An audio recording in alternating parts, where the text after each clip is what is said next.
Welcome back to the channel, Classic Volkswagen Lovers, a junior with classic VW Buck and Sonny the Super Beetle. So today it's 20 degrees outside here, and inside my garage I managed to bring the temperature up to 46 maybe. It's still freaking cold in here anyway, but my plan for today is to remove the master cylinder and so today the goal is to remove that master cylinder, and let's see if we can get to wrenching. So again, first thing I'm going to do is remove that master cylinder. For that, I will have to remove a couple of parts inside here and then go outside under the car and remove some of the brake lines that are connected to the master cylinder. Try to collect as much fluid as possible so that I will make a mess inside my garage. So I'm gonna go ahead and remove this switch, and then I'm gonna try and get this guy out with a, I can probably just get this out by hand now. Go ahead and put this here for now. And I didn't have much leverage with that switch in place to put a wrench. So I'm going to give it a try one more time with an 11 millimeter wrench to see if I can get it out. And if not, then I'll probably have to use a vice grip to get it out. A better reason for me to replace this line for a new one.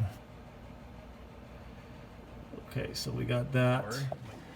This is the master cylinder that we are going to be replacing. I broke loose this brake line from here. There are two switches, one here and one here. In order for me to be able to remove this brake line here, I had to remove this switch from here. Before I did that, I took the supply hoses that come from the top and popped them up and drained the remnant fluid I had in the container into here. So we got this out. We're gonna replace this other line along with the one inside. I'm also gonna remove these old lines and install brand new lines. Make sure that everything is set up for a success. So the next thing that we're gonna do is we're gonna go inside the car, and there are two 13 millimeter bolts right here. One here, one across, that fasten the master cylinder against the firewall. So we're gonna go inside and remove those.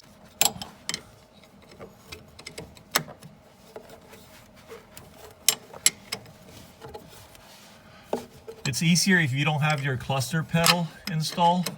I wish I had thought about this before I installed the cluster pedal, but honestly, I don't want to remove the cluster pedal if I don't need to, because installing the cluster pedal, I find it to be one of the most tedious job, because you have to make sure that your clutch cable does not fall off or disengage the clutch shaft hook. And mine is already installed, and it's already set with correct play. So both of these now are loose. There is a mechanical stop right there. I'm going to break that loose so that my brake pedal leans back towards this way, and what that will do is basically pull the push rod from the master cylinder will actually come back this way.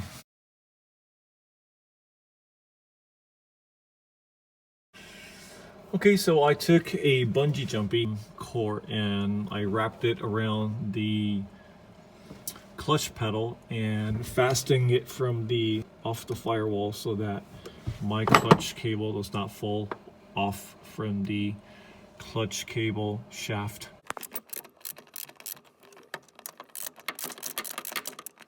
going clockwise.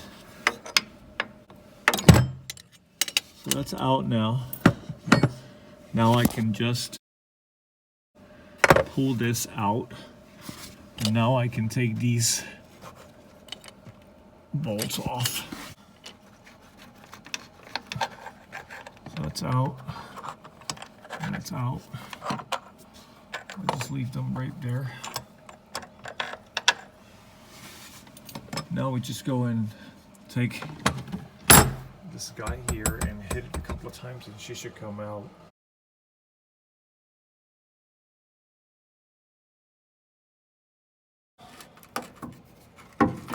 Okay, so here she is. So let's take whatever remnants and put them in here.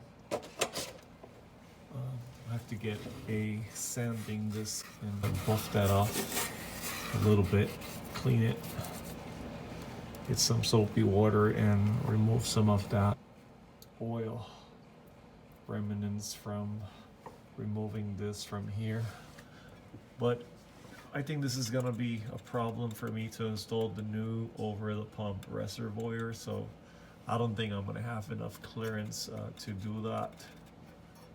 So we'll see. I might not.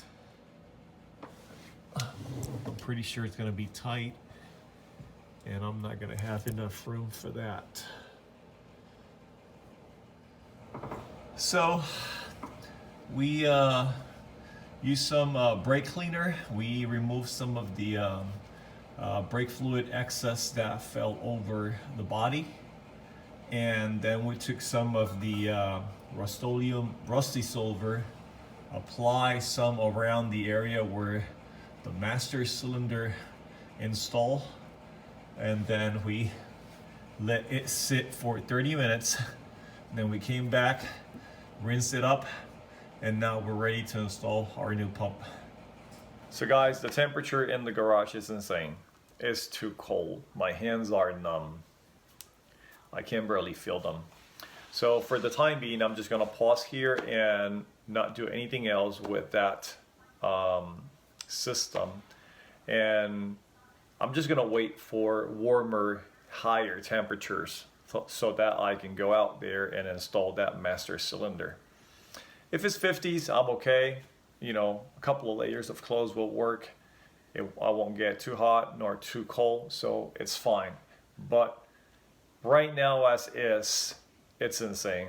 As I am speaking to you right now, it's snowing, and in the backyard we got 8 to 10 inches, maybe a little bit more of snow accumulated.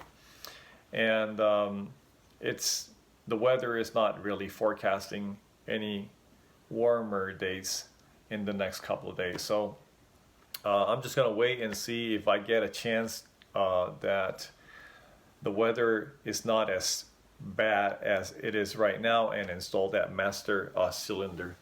So stay put. Thank you for your support. Thank you to all my new subscribers. I'm really happy with all of the support I have gotten in this last couple of years. So I hope that the video somehow helped you understand how to remove that pump. If you live in a country or a state that it's currently warm, then to install your new one, all you have to do is reverse the disassembly process and you will be fine. Just it's a reverse step of what you did to take it out. You reverse the steps and you install it back on. Until then, this is Junior with Classic VW Buck and Sonny the Super Beetle. Junior out.